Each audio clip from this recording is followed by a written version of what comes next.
And the reality is life has interruptions, and that's it. And so you should have a business that supports your life instead of consuming it, because, if I had returned and didn't have my company, I was not in the headspace to be putting together a resume, trying to be charming in an interview and learn a new job. Like, that just was not going to be something I navigated well. Hey there, and welcome to the Bringing Business to Retail podcast. If you're looking to get more sales, more customers, master your marketing, and ultimately take control of your retail or e-commerce business, then you're in the right place. I'm Selena Knight, a retail growth strategist and multi-award-winning store owner whose superpower is uncovering exactly what your business requires to move to the next level. I'll provide you with the strategies, the tools, and the insight you need to scale your store. All you need to do is take action. Ready to get started? Hey there, Kris, and welcome to the Bringing Business to Retail podcast. You are the kind of person like me that has a lot of energy. Oh, thanks. I appreciate that. You know what? Honestly, I really appreciate that compliment, because I used to try to suppress it for years. I thought it came off juvenile, and then I was like, I don't have energy for this. I just got to be me. Here we go. It's a lot of hard work not being yourself, isn't it? Well, I just thought, I went to college and university, and I thought, throw your shoulders back, look more professional, try to act grown up. And then I would find people would be working with me. And after a while, they're like, oh, you're so much fun and all this other stuff. And I thought it was like a fifth date type thing. Like, once you got to know me, it was okay. But yes, I have unleashed myself and people seem to resonate with this. So yeah, I guess there's a life lesson in there. Yeah. And clearly you got the memo, because you're wearing a pink shirt and I'm wearing a pink shirt. So yours is a beautiful color. It's like a corally pink. And my daughter would say, that's the kind of color that you wear, Mum. I'm all about color these days. Color. Let's turn the lights up. It's got to be about your personality. Like, the fun people always have color. Oh, that's interesting. Oh, I appreciate that. You know what? Flattery will get you everywhere. So we're fast friends, Selena. Yeah. Hey, and it will give us a good podcast, that's for sure. Excellent. All right. Now, fun is clearly your thing. You've just told us that you kind of felt like you suppressed it a little bit when you went through college, which was clearly only 5 years ago. Yes. Yes. Like me. Yes. I was the opposite when I was a kid. I was the nerdy kid who read books in the library and only had like 2 or 3 friends. Like, I had that close circle of friends that if they weren't there, it was like, oh, that's okay. I'll just hang out by myself and read my book. I don't know when I became fun. I'm trying to think of it, but I don't actually know when that metamorphosis happened. But now when we do podcasts, everybody gets off the end of the podcast and goes, that was like a really fun podcast, even if we're talking about quite boring subjects. And do you think, did you find the same thing? Were you always a really fun person? No. So I think, as I used to say to my husband, this is the watered down, softer version of me here now. I was very intense and structured and very serious. Like, I did, people say, do you have a lemonade stand? No, but I had a babysitting thing when I was 13, and I had rebooking packages, and I wouldn't eat the chips they left behind because I wanted to make sure I didn't increase their overhead. Like, I was all in my head, trying to, just, navigate life, get it right, whatever. So I had to learn to lighten up and to have more fun with it and make mistakes and stuff. So no, I was a lot more intense when I was younger. Me too. Oh, wow. There we go. We have something else in common. Yes. All right. So how did you end up helping people put fun back in their business? Because I know that there gets a point in your business, I don't know, for most people, I find it's somewhere between 12 and 18 months in where the reality sets in, and it's kind of fun at the beginning. You can do all the things, right? And it's fun learning new stuff. It's fun, like, trying to work out email marketing systems and all that kind of stuff. But I feel like 12... She must be smarter than me, because that was never fun for me, but go ahead. Yes. That's the data nerd in me that really isn't very good at maths, but I love the data. But then you kind of get to that point where it's like, oh, I actually have to do stuff that's not fun now. Because people listening here are in retail or e-commerce, and it's fun playing shop at the beginning. It's fun talking to customers in the store. It's fun packing orders and, the ka-ching, ka-ching, ka-ching to see the orders come through. But at that sort of 12 to 18 months point, let's be honest, crap gets real, and maybe you have to start hiring, or maybe you have to start investing or doing bigger orders. Like all of a sudden, the CEO part of running a business kicks in. And I find that's when, for a lot of people, the fun tends to die. So how did you end up helping people put fun back in their business? Okay, so I think the backstory is this. When I started my business, now it was service-based, so I didn't have the fun part that you guys have with retail. I mean, I have retail clients, but I do think there is this thing when you open the doors and you have retail, you feel like you've arrived. Like, look, I'm on a stage, I feel special, and, I look like a grown-up store. So I think there is power to that and to what you said. And so I started out as a marketing strategist, and this was 12 plus years ago. And the first 2 years I was in business, I worked insane hours. As my husband would say, I was always trying to steal from sleep earlier and earlier, and, get up earlier and stay later and later. And I realized about 2 years in that I was starting to lose some of my charm. and the people that were my biggest cheerleaders, I was starting to get short with them. And everything was this like drug addiction of trying to get one more email answered. And so I thought, this cannot be, like, I can't sustain this, and it's not going well at this point. So I went from working 16 hours a day down to 6. Now, that didn't happen overnight. That's a whole story on its own. However, what happened, luckily I did that because it was a couple of years after that my husband had been diagnosed with colon cancer, and I had been pulled away from the business for about 2 years. When I returned after his passing, my existing clients had no idea of my absence. The local business community did not know. It was just not how we navigated his journey. We were very positive in nature and all that type of stuff. And so people started to approach me and say, listen, if we didn't know your way and you were able to manage that, maybe you would help me get me to my kids' soccer game. Maybe I could stop working weekends, ignoring my family. Like, could you help me? So I started to work with entrepreneurs that service-based, retail-based, what have you, but they've been in business a couple of years and they're just still putting in too many hours. So they're closing the shop and then doing their admin work 6-7 hours, at night. And, they're the last ones to go to bed and the first ones to get up. And I believe your business should be fun. And I believe your business should support your life instead of consuming it. And that's when I thought, okay, let's create a movement where everybody, there's a reason you left the job you didn't like. And it wasn't, to have all this overhead and then dread that. And to work more. And I remember thinking that one night at 2:00 in the morning, I thought, there are labor laws in this land to protect me from these. Like, if you worked for somebody else, they'd be like, I have rights, right? Yeah. And then here you are working these insane hours. So that's when I wanted to help more people. And so I guess my fun came out of an unfun story, but that's how it originated. I'm so sorry to hear about your husband, but you are spot on. And I think everybody listening can relate to the story of thinking that you were going into business to work less. I mean, I still remember I used to work 8 hours in my government job. And I still remember when I opened the store, we worked 10 till 4. So that's 6 hours. And I remember going to my husband, I'm going to be working like 10 hours less a week. Like, I still remember walking out of the door and saying, I'm only going to be working 6 hours a day. That's like 2 hours less than I worked in the government. Or the famous I want to spend more time with my family. Oh yeah. I love when people saying, I'm starting a business so I can spend more time with my family. Well, good luck with that. Mine wasn't even to spend more time with my family, because when I had my government job, I was very lucky in that I had one day off a fortnight. I worked 7 till 3 or 7:30 till 4:30. It kind of changed a few times. So I kind of had a lot of time with my family. And at the time, my daughter was only just born. So I left that job when she was 6 months old and then opened my business. But for me, it was getting to that point in my life where it was like, they were all men. I worked in a very male-dominated industry where it was like, these men behave like 2-year-olds, like the backstabbing and the political stuff and just all the things and just the petulance of grown-up men. I was like, so I could like work with 2-year-olds or work with men who behave like 2-year-olds. And so I ended up opening a baby store, which is hilarious because I don't even really like kids. Different story.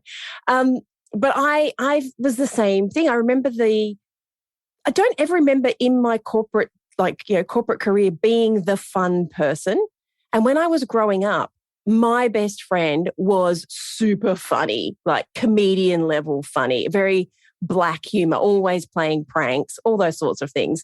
And so she always got the limelight. But I still don't even remember in those jobs that I was funny. But just before we got on this podcast, we've got a big fish tank. And my daughter said to me, oh, one of the big fish is going a little bit like it's changing color. And I was like, oh, well, that's a little bit fishy. And she's like, why do you do that? Why do you make all these cringy jokes? Like, they're not even dad jokes. They're worse than dad jokes. And I said to her, well, that's my job as a parent, to make your life miserable, to make you cringe every time I do something. So I feel like I'd never really thought about it. But until you said that, I feel like that cathartism, is that a word, of leaving that whole corporate environment allowed me to truly be that fun, energetic person that I actually am. Well, government jobs are not known for bringing out the fun in people, regardless of what country you're in. So that would make sense to me. All right. So we've talked a lot about background of how we ended up here. And yours was a very, I guess, traumatic story. Can you tell me what that experience was like? You said that you kind of got to the point where you're like, you know what? Having a business should be fun. And I want to create a movement and help other people do that. What did that look like? Can you sort of take yourself back to that point? And were you sitting down having a cup of coffee, or was this something that just came to you like a light bulb, or was it something that kind of evolved over time? Well, people had complimented me before that, I ran my small business like a bigger business, so that we had a higher level of efficiency. So I did get those compliments, and I did do some minor dabbling in that coaching before, just because people had asked me for it. And it was like, sure, if I can help you out, this is how we do it. Right. But, as you talk about what you call my traumatic story, I guess to me, what I would say is, when that right after that happened, people would bestow sympathy upon you. And I'd say, you know what, everybody is something, and this is my something right now.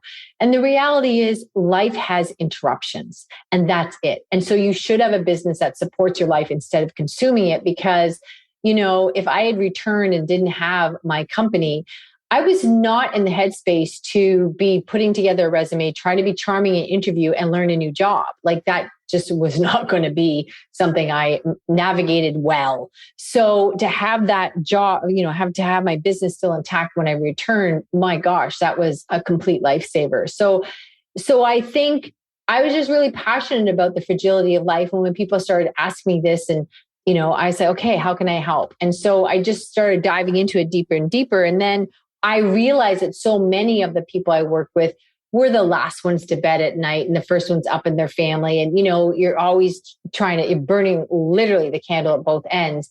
And so that's when I thought, okay, well, maybe I could write a book and reach more people. And so that's when I wrote my Win the Hour, Win the Day book. And I get a lot of compliments because people tell me it's an easy read. You can implement things right away. And that's something that really matters to me, because I think in business, we so often have to learn something, but then you have to learn the thing before the thing before the thing you learn, and you end up going in the wrong direction. And you're like, wow, I just needed to get, let's pick on websites, right? So I just need to get my website up, but then I had to learn about SEO and this and this and that. And then you're like 10 steps back. And I think that's so overwhelming for business people. So I'm all about actionable items. I'm all about no fluff, big result, and let's just constantly move you forward. I like that. That's very much in alignment with what we do. And I think you're talking there about you get overwhelmed or you go down the rabbit hole. That happens because a lot of the time I find as big picture thinkers, we freaking overcomplicate everything. So you were saying the website example, instead of just putting a template in and throwing our stuff in right at the beginning, we'll be like, oh no, I have to have I'm looking at somebody else's end result and trying to implement all those things rather than just get it done. And just, you can fix it up later. You can always tweak and perfect it. But sometimes I find the simplest things, like I was going through my office the other day and I was pulling out some of my old notebooks and, you just open random pages. I was like, oh my God, that was a great idea. And I could have done that in 2 hours. Why didn't I do that? Oh, but instead I went off and, created a new course or all these things that you do. yeah, that brings something that I talk about all the time. That's a powerful point you're bringing up, because what happens is often you go, oh my heavens, I had a great idea. But because you have no ability to put that idea into action because it gets lost in the web of admin, you might think 3 months later, oh, I have this great idea. And then you realize, no, I had that idea previously. It just fell off the radar. All the time. And in fact, one of the things I do with my private clients, and you might do something similar, is it can go both ways. It can either fall off the radar or you drop everything to start working on it. And so I always make them create a big ideas notebook, and they're not allowed to action anything on the big ideas list for at least 24 hours, because you can wake up the next morning and go, yeah, that was a good idea yesterday. Yeah, I'm over that. Yeah. So, well, we lean heavily into, we're all about creating what I call your win team, your what is next team. And then our super toolkits, which are people have described to me as systems and processes on steroids, because I believe in what we call the win formula, that you should be in 60% execution mode at all times. Because being an entrepreneur, is a business owner, anything, it's really about getting ideas to execution. Yes. And having great people behind you to do it. So 100%. Tell me, I know that we've kind of talked about 3 great ways to put fun back in your business. So let's jump into what they look like so people can take some action and we don't overcomplicate it. Yeah, that's a really great point. So one of the things I would talk to people about is something super important is this. You want to look at your calendar like your time bank account. Now, so many people, especially in the retail world, you run in and you say, oh my gosh, I have these things that I do every day, but I don't count them because I know I have to do them every day. I had a client of mine say, well, I have to close off the till every night at 6. That takes about a half hour, but I don't need to put that on my calendar. I know that. And what happens is this. Think about your bank account. And if you have a car payment come out every month, you don't say, yeah, it comes out every month. I don't count that. No, the money's gone. So what I would encourage you to do is you do need to be using your calendar like your time bank account, because you may be stumbling into your day thinking you've got 8 hours, but you may only have 6. And it's little things like, do you have to go and pick your kids up from school, or taking a break for lunch? I generally blank out lunch in my calendar.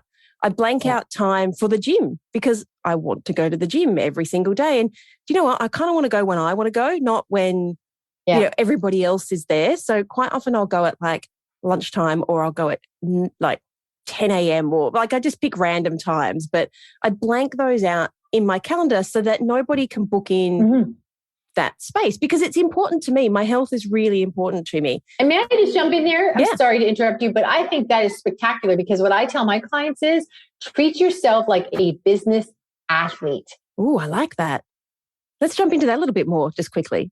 Well, the reality is, like, listen, when I was doing this back in the day and grinding out and dragging myself into work every day more tired than the day before, listen, there was studies all over the place telling me like, oh yeah, when your brain is tired and all this stuff. And somehow I thought, listen, you don't understand. I am so driven. I care so much about this company. I am the exception to these Harvard studies. Like, my brain is outside the realm of science.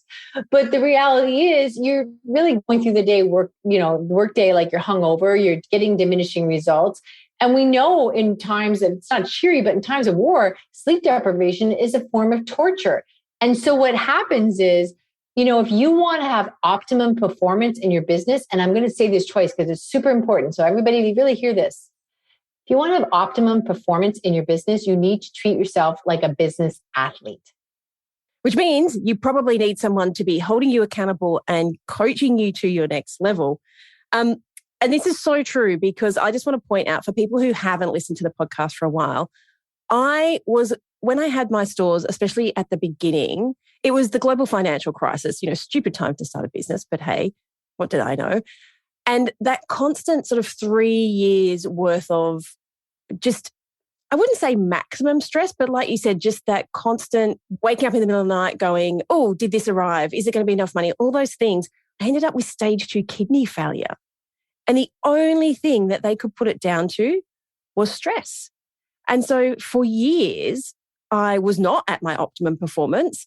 And it was only when I don't know, 8 years later, I ended up almost collapsing and, no one could tell me what was wrong. And I went to a naturopath and she's like, oh my God, you are 1 point off stage 2 kidney failure. Like, we need to fix this now.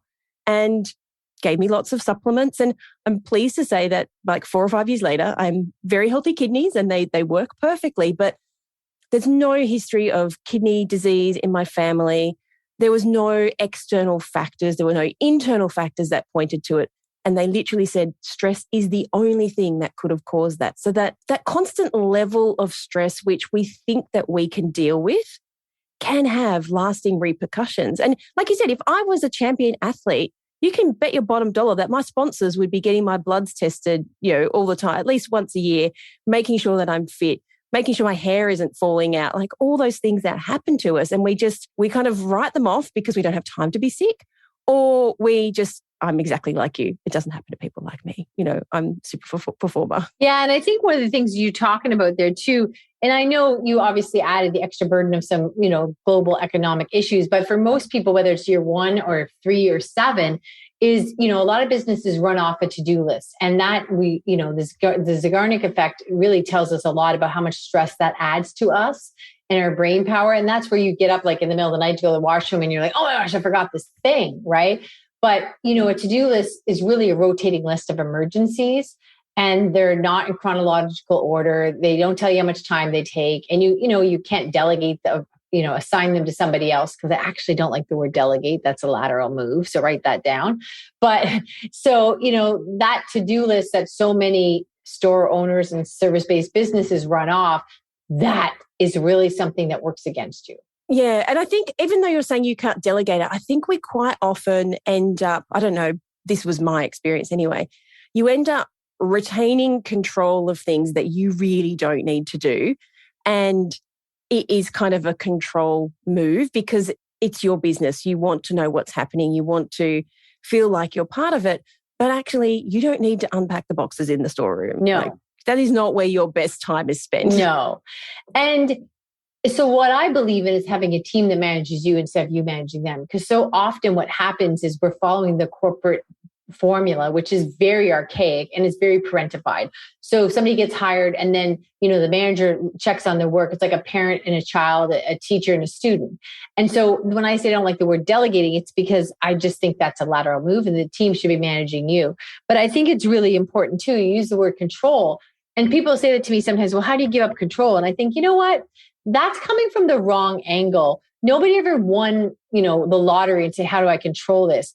Control is something that's fear-based, and when things aren't working well. When things are working well, you don't try to control it. So it's really about setting yourself up so that you're right. You're the visionary. You get the ideas to execution, and that you have a team that takes care of things. So you're not struggling with, your to-do list, the Zeigarnik effect, and you really just get your ideas to execution and can constantly be moving to that higher level of thinking and take your business where you needed to go. Because another thing people get confused is scaling your business is very different than growing your business. Okay, you tell people what you think the difference is, because I've had this discussion on the podcast loads of times. And I know that sometimes when I say it, people get immune to it. So why don't you tell us your interpretation? Well, my interpretation is, for me, growing your business is just because you get new clients doesn't mean that's not scaling. And what a lot of my clients will be doing is they're saying, you know what, I'm just trying to keep up. And once they get past this next thing, or they need more business, and then they get business, and then they have to onboard that business, and they get busy with the new client because they're like, oh my gosh, I got this new client. I needed the new client. So now I can't neglect that and go do more marketing. So you're just constantly in reactionary mode. So growing your business is keeping up with the growth, and you're usually coming from a deficit. Scaling your business, to me, is leveraging it, getting traction, removing you from it. It can operate without you. It means more revenue, less hours, totally different game. And more fun. Like, and a lot more fun. Yes. So much more fun, because when you remove all of those time suck things that actually you don't enjoy doing, the fun comes back, and you get to choose the things that you want to do in your business. And to me, that should be one of the key drivers is, yes, you should have a monetary goal, but also one of your big goals should be, I want to do the things I really enjoy in the business at no detrimental effect to all the other things. So if I don't like doing numbers, I want to be able to afford somebody to come in and be my virtual CFO. I want to be able to afford a PR company if I don't like doing that. If I actually don't like doing anything other than, being the visionary, I want to get to the point where I have all the people to do those things. Yeah. I mean, you bring up some really powerful points. First of all, like now you've just got so many options as far as affordability goes. Like you get talent around the world and different economic options. So for sure, you can afford to have a team. It's just unbelievably manageable. And yes, you want to have fun with the business and you want to do the stuff that really excites you, moves you forward. Or why did you start this business to begin with? Exactly. Yeah. Exactly. All right. So the first step was to treat our time like a bank account and to make sure we're not dipping in inadvertently to that bank account for things that we're not keeping tabs on. What's the next thing? Yeah. The next thing is working backwards, which I talk about. I had to use this technique that I knew of and was teaching my clients in order to write my book about this technique. So this is interesting. And also before I tap into that, I just want to, in the book, because you were talking about being successful a second ago, and I want to unpack that just for a moment, is in the book, I do talk about successful people or strugglers. And that is how I define success. Success is not, don't get caught up in the monetary aspect of it. There is, you want to have financial independence, but you want to have freedom as well, because there's many people that are good on paper, make all kinds of money, and they're just held at a choking point as far as they have no freedom in their life. And as you mentioned, it brings health and all kinds of other things. So make sure we define what success looks like. Are you a successful person or a struggler? And I talk about that in my book, and you can self-diagnose, but the success is not just defined by monetary. So let me dive into working backwards. Working backwards, we often do in our personal life, but we don't tend to do it in our business. So for example, you mentioned your daughter. Maybe your daughter has to be at some, whatever team event or soccer thing or something on Saturday, school event, 3:00. And you might find out, that's an hour away. Okay, great. And then she's going to be at a friend's house and we'll have to feed her lunch. So all of a sudden you might realize that you have to start getting things organized at 11 in the morning for her to be somewhere at 3, right? And as business owners, shopkeepers, all this other stuff, you get something you're really excited about. Maybe a new shipment comes in, whatever. And you're just diving in enthusiastically about it, but you're not working backwards. So let me give you an example. For me, when I had to get my Win the Hour, Win the Day book to my editors, she could do it if I got it to her, the editor that I want, she could do it if I got it to her in June. So I did the math and I realized, okay, to accomplish that, I need to complete 5 pages per day, Monday to Friday, to get this book to her on time. Now, previous years, what would have happened is on some days I would have been justified, like this happened, I'm too tired, or I can't get this done. I don't have it in me today, but guess what? Tomorrow's a new day. I'm going to feel so much better. And the pages are going to magically fly off the screen. It's going to be just, Disney and Narnia. It's going to be wonderful. But because I had worked backwards, what sobered me up was if I didn't have 5 pages in me today, I'd go, I probably won't have 10 pages in me tomorrow. Or 15 pages the next day. Yes. So that kept me on track. Whereas if I hadn't worked backwards, it wouldn't have been so sobering in my face and I wouldn't have got the book done on time. And you got the book done, which is great. And that leads me, I'm just thinking of one of the key things, if I can just jump in with an example here, is because you mentioned unpacking the boxes. And I see this over and over again, is we call, you said shopkeepers as well, which is quite funny because we call the people who aren't in control of their business shopkeepers. And we want to move you from shopkeeper to CEO, where you have that level of clarity and confidence and that overall control. So you don't feel like you have to stick your fingers in all the pies. But you were talking about unpacking the boxes. And so often I see this is, a great product will come in and you've been anticipating this product for ages, but you unpack the boxes and you put it on the shelves, or you unpack the boxes and you put it on the website. Maybe you put a social post up or two and that's it. And then you're like, but I thought this thing was going to sell really, really well, but you didn't work backwards. And realistically, we created a checklist of how to create a successful promotion. And there's about 112 steps. They're all little steps, but it's a whole A4 page with 2 columns in 9-point print.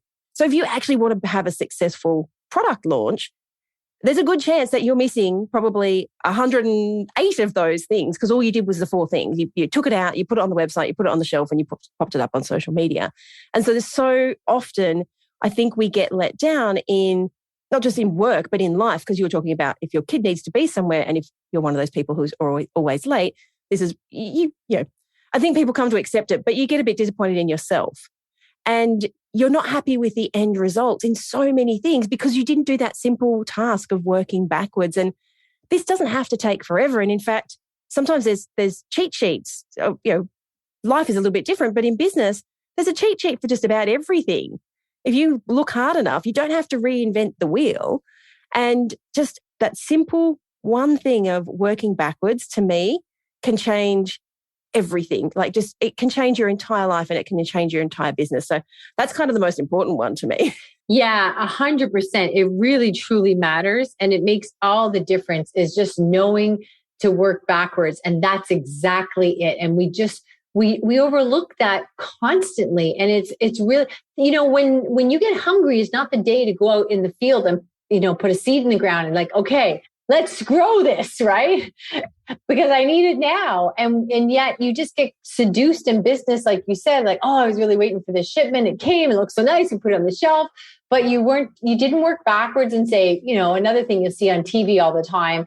Listen, when you want your summer body, you don't start to get your summer body in June, people, right? So we get the concept, but you just get so, you know, seduced when it's your own business.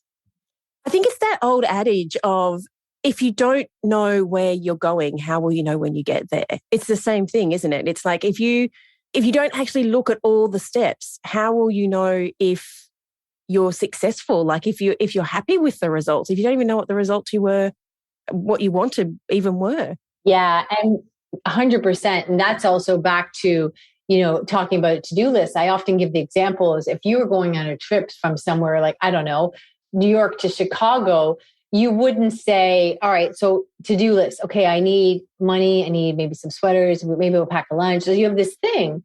But if you had a GPS, you're like, okay, this one will arrive. This one, like, even if you slow down, we stop. It, like, if you go off course even for a second, it gets you back on course. And so a to-do list may be giving you some things, but they're not going to determine the journey or how effective the journey is. And so that's why a to-do list is not helpful in your business. You want a GPS for your business, which are systems and processes like our super toolkit, but you want to get away from the to-do list because it gives you false information, or it gives you information that's helpful, but it's false in the way that it doesn't determine the outcome. Yeah, it's not going to necessarily get you to your destination. No. Or not going to get you to your destination effectively. No. Or you can't duplicate it either. Okay. You know what? We brought chips and extra money last time and 2 sweaters. So that means we can make this trip more efficient the next time. All right. Not treating your time like a bank account. Yeah. Working backwards. Yeah. What is the next thing to putting the fun back in your business? Before we jump in there, how can you make that last one fun? How can you make working backwards fun? Because a lot of people don't want to think about that. It just feels like it's all too hard and it's a drag. Well, first of all, when you start getting things in play and set up, then it does allow you to have a clarity. So I knew really quickly what I had to do to get that book off the ground, and that was it. So what wouldn't have been fun, maybe it didn't sound fun that I'd write 5 pages per day, but what wouldn't have been even less fun is 2 years later when you're like, you know what, that book was supposed to be 2 summers ago and I'm still chipping away at it. So that's less fun. So sometimes fun is on a scale, right? But I would tell you that there is freedom in working backwards. So then at least you go, oh, like all of a sudden I knew, well, if I don't do it today, I got 10 pages tomorrow. That's not a plan. So it makes sure that, but I had fun on the weekends because I knew, okay, I got this plan. I don't have to write on the weekends. Whereas previously I would have been like, oh, darn it, I didn't get that done. So Sunday will be a good day and the pages will fly off again, right? So you want to be able to predict when your fun is or have as much fun as you can. So I don't believe in, the prescription of eat the frog first, do the work you don't like first. I believe in eliminating that work as much as possible. And, again, back to having Win Team and Super Toolkits, it means that I don't have things to do that I don't want to do because I can put things in place that eliminate that for me. So there is definitely ways around that, I assure you.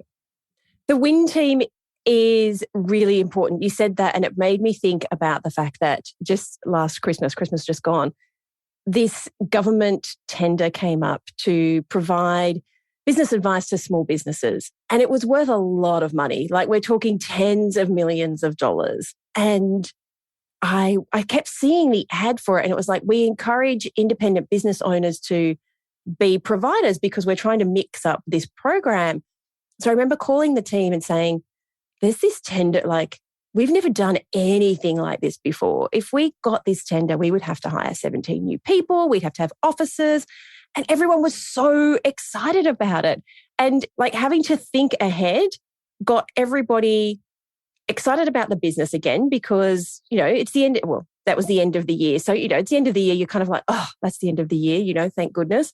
But it got everybody excited. And the ideas that came out of that, we didn't win the tender, but the ideas that came out of that have completely reshaped our business. And we have grown exponentially as a result, in a way easier way, I might add, in a way that makes the whole team happy.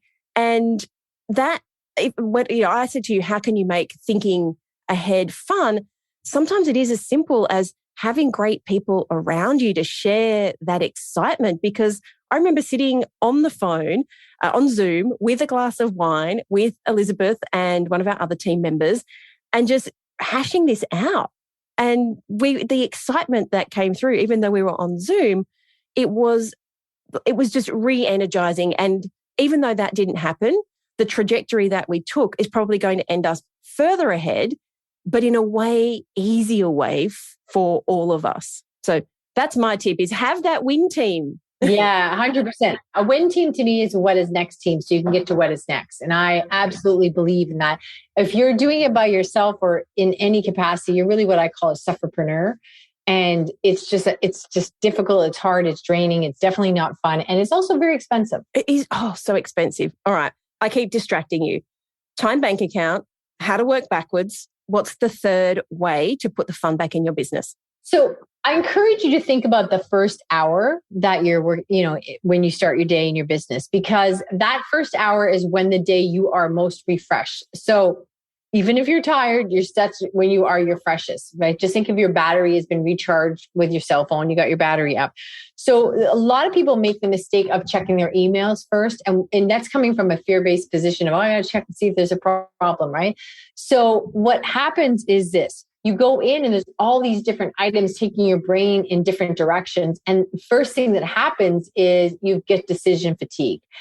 And decision fatigue wears down your brain really quickly. So there's even restaurants that will show you that the less choices they have on a menu, higher sales per table, right? So decision fatigue is a very powerful thing. Then you're hopping in and out of emails. And what I want you to picture is, imagine if you've got shaving cream and you spray it on the wall and then you wipe it off. And then there is some left behind. That's attention residue. So when you hop over to something and then you come back, you don't come back with all the sort of the tentacles of your attention, right? So you really use up your decision fatigue and your attention residue by whipping through and doing all these random tasks the first hour. I encourage you to do something that requires the most attention or the most focus or will move your business forward the most that first hour. And then later in the day, when you're a little bit tired or things are coming at you, you can do your emails from 11 to 11:30 or from 3 to 3:30. And also, in case you're out there arguing, but you don't understand, Kris, I've checked my emails in case there's a problem. You don't understand the nature of my business.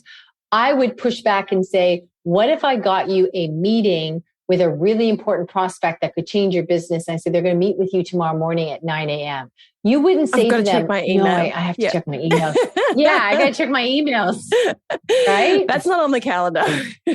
Yeah. And realistically, like you were saying, if you have that what is next team, I mean, you shouldn't be checking emails for orders or customer support. Like, all of these things are such low value tasks that you're letting your lifeblood and energy being drained out by something that, or some sort of task that some people really enjoy doing. Like, we have Joanne on our team who loves systems and processes. And I'm like, could you please just cut my wrists now? Like, that's just but it's like accountants. I don't know how anyone can find being an accountant like fun, but they do. So why not give that job to somebody who really enjoys doing it so that you can do the fun things? And that first hour of the day is so important because it's 7:30 in the morning, I'm doing a podcast. And how much energy are we producing through this podcast that will then take me through the rest of the day and put me on a great level? And you make better decisions when you're in a better frame of mind. 100%. And I'm on way the other side of the world. So I'm working at 7:00 at night, which I almost never do. And I only do for my Australian friends, right?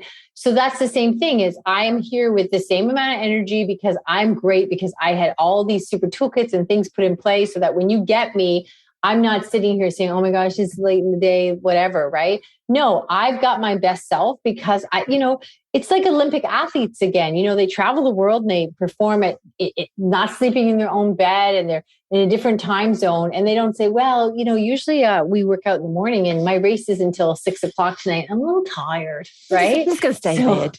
Yeah. Can we reschedule that? So yeah, you really want to get optimum performance for sure. Do you think that there is you're talking about optimum performance, an optimum number of hours that we should be working each day? I do. Studies show that you think you may be working 8 hours, but there is endless studies show that you have 4 hours of productivity in you, and that really would stretch you to 6. So 8 is a stretch for sure. And that 10, 12, 15, 16-hour thing, that's just ludicrous. You're working against yourself, you're getting diminishing results, which I know my husband used to tell me that all the time. He'd say especially when the business was new, he'd be like, okay, we had this moving target. Like you need to quit. This is ridiculous. 10:00 at night. And then sometimes I sleep till I sneak in till midnight. Right. And he's like, you're making mistakes and you're getting diminishing results. I'm like, you don't understand. You have a job. Right. And the more he cheered me on, the more he supported me, the more I wanted to make sure that this works. It was like, oh my gosh, I quit a paying job to do this. So I have to make this work. But yes, there was mistakes. And no, I never told him he was right. So, yeah.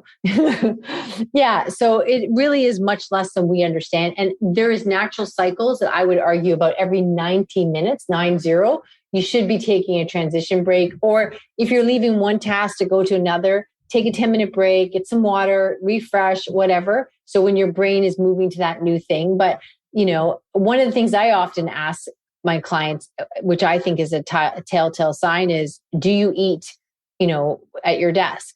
And when they say yes, that tells me a lot about where they are. Yeah. Well, business. I don't eat at my desk anymore. And my big thing is if it's 2 hours, but actually when 2 hours, you need to change or break it down even further. But even then, no one focuses for 2 hours. It just doesn't. Even 90 minutes. No. You have to really 120% be in the zone for 90 minutes just to fly by. Yeah. 90 minutes is the stretch. 90 minutes is the most. Yes. 100%. Yeah. And that is not going to happen if you're answering your emails. No. All right. So time bank account, how to work backwards, and that whole first hour and decision fatigue. Is there anything else that you think the people listening here, because those are all very action, but none of those things cost you anything. No. You guys could go and implement all of these. Most of those is just awareness, being, that whole adage of being present, like actually taking control back of your life and going, what am I spending my time on? What am I putting my energy into? Is there anything else that you think the people listening to this have to hear? Like, what's your number one thing? I can't drive home enough that the to-do list is a real problem. And then also the fact that you think that you're not sacrificing, but you're doing all these things for the benefit of the business. And I remember, it was the first time in my life that I had stopped exercising because I was just trying not to throw up half the time. I was so tired. Exercise, are you kidding me? And of course I was just shoving food down my throat, my gullet. And when I was doing that, it was never salads because you can't drive and run around in a hysterical mode all the time with, a salad in your left hand, right? So, I started to put on weight and then I started, all of a sudden my back was starting to bother me because I was hunched over my desk and all this other stuff. And now I was starting to have to make appointments. I realized this is nuts. Like if I took the time and went and worked out in the morning, like you're going to pay for the time now or later. Am I making medical appointments or am I working out? It's the same time. I just control the calendar. So really understanding that to-do list, I always say you should burn your to-do list, that you have to treat yourself like a business athlete, that, your business is not different. There are certain principles of business. And I would tell you that the most successful people in the world, and I can do the same thing, they will look at your calendar and they can tell a lot about your business by how your calendar is laid out. It is very telling. So I know I used to be what I would call a rushaholic. I'm now a recovering rushaholic. I used to think I could just, do things quickly and outrace time. And that just left me more often than not in what I would call hysterical Kris mode. So you have to slow down to speed up. Yes, I agree. And the answers are often found when you slow down. All those things that you couldn't just figure out. I find if you take a walk, sometimes I just literally lay on my floor. I have a yoga block and I'll just lay on my floor for like 2 minutes. And then I'll get up and go, oh, that's the answer. Because all the best ideas in the history of humankind come from times of relaxation and play. The brain does not, its creativity gets suppressed when you are in a rush mode or running to the next obstacle. So if you want to have great ideas, that's why you get them in the shower when you're driving. Anything where you have just some sort of cooling of the brain and rest and relaxation, that's where your creativity will skyrocket. I love it. I love it. I think that is the perfect place to wrap up. If people would like to buy your book, if you're not watching the video on YouTube, it's called Win the Hour, Win the Day. And if they'd like to connect with you, where can they find you? Yeah, I'm on all the socials. Tell me that you heard me on this fantastic podcast. Reach out to me on LinkedIn or TikTok or at www.winthehourwintheday. Actually, hold on. I just thought of something. I have a free gift, F-R-E-E, gift, G-I-F-T, from Kris, KRIS.com, free gift from Kris.com. And I put something very special in for your listeners that we normally charge. So check it out because it's a free audio version of my book and we won't be keeping it up there very long. So free gift from Kris.com. Okay, we will put that in the show notes. And Kris, that's K-R-I-S. If you're listening to that and you're like, oh, like scroll down to wherever you're listening and click the hyperlink and you'll be able to go and grab that for free. Thank you so much. That's very generous of you. Thank you. I just want to make sure that they got all, I'm really passionate about your business should support your life instead of consuming it. And so if I can give something and somebody gets any benefit out of that, please take advantage of it. Awesome. Thank you so much for everything today. Thank you. And thank you for staying late for us. For you, you're worth it. So that's a wrap. I'd love to hear what insight you've gotten from this episode and how you're going to put it into action. If you're a social kind of person, follow me at @TheSelenaKnight and make sure to leave a comment and let me know. And if this episode made you think a little bit differently or gave you some inspiration or perhaps gave you the kick that you needed to take action, then please take a couple of minutes to leave me a review on your platform of choice. Because the more reviews the show gets, the more independent retail and e-commerce stores just like yours that we can help to scale. And when that happens, it's a win for you, a win for your community, and a win for your customers. I'll see you on the next episode.